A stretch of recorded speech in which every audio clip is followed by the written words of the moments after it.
Cricbuzz Comm Box discussing another Chennai run chase, the 7th in this particular tournament, in the company of Simon Dool. And how close was I, Simon, before we discuss anything else, to getting the My 11 Circle badge of honor? I did say 40, and let's ignore the fact that I said it in 6 overs.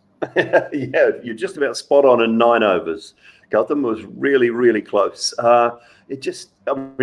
Credit to RCB. Their bowling from Bangalore has been superb. I think they started, we talked about it, they have to start with Morris. We wanted them to start with Morris and use that pace and a little bit of swing up front. So from a bowling point of view, I think they have been brilliant. And once again, Washington Sundar, what about the job he is doing in this tournament so far? Going at less than 4 and over in the power plays. It's just phenomenal. And you look through those numbers. Yeah, and picking up wickets as well. I mean, only Udana has gone at 8, and that's still pretty good in the context of a 175 chase. So, look, the bowling has been superb. They're just digging themselves into a hole again, Chennai. They haven't learned. They haven't learned that they cannot afford to dig themselves into these holes time and time again and hope that they're going to get out of it. They might still, but boy, it's tough. It's just making it tougher and tougher for them. That's exactly the question. I mean, it's almost as if they've got practice in digging these holes and they're doing it each time. It's like an art that they've perfected. I mean, we look at the 10-over mark for Chennai. The inning starts off at 8.5, 9 required. How can we go higher? Let's take it to 10, maybe 11. How about 12? 12 would be lovely.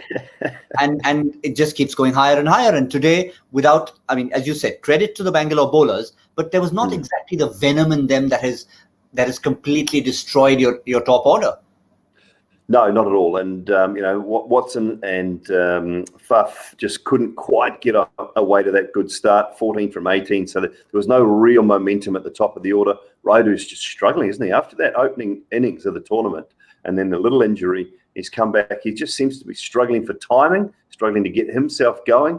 I read a great article from Viru, our good friend who's probably sitting upstairs right now, is he in the Hindi comm box. But what did he say? That they all looked like they were, the middle order looked like they had jobs for the government or something, that they knew they were going to get paid, but it did whether they performed or not or something. It was a terrible thing to say.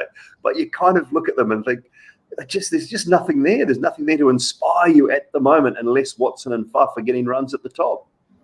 Yeah, it was something he mentioned on the Hindi show on Cricbuzz Live. And humorous or not, you have to find the side to it to try and laugh at themselves, laugh at something or the other, because at the end of the day, it's inexplicable. They've got the talent.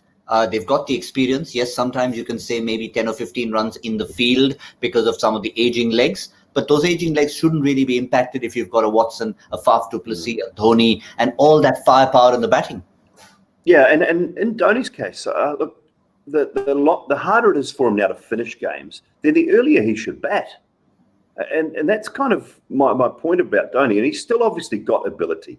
He clearly has. He's one of the greats, one of the great finishers in the game we've ever seen. And so if he's finding it tough to finish, he's finding it hard to get going, then the more balls he faces, the better. So therefore, number 4 is his best spot. But every time they bring someone else in, and it's Jagadeesan tonight, he's getting the opportunity at 4 to try and show something.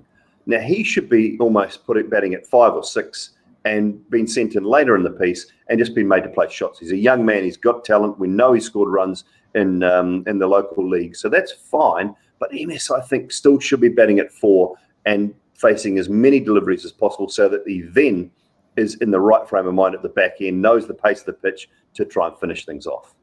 Yes, that old number 4 question. A final one to finish with, Simon. When we spoke in the previous match, you said clearly that Punjab had wrapped this match up. And I did pose the question at the end, is there a mental aspect to it where they almost tell themselves, hang on, we haven't quite done this enough times. Is it the same with Chennai? If they do start recovering, will some voice at the back say, hang on, you're not supposed to win this because you haven't done it? Well, what you get on losing streaks, you get on winning streaks. And when teams don't know how to win, and Kings 11 Punjab are in that situation at the moment, and go back to the super over, then the last 2 games as well, put themselves in good positions, couldn't win it.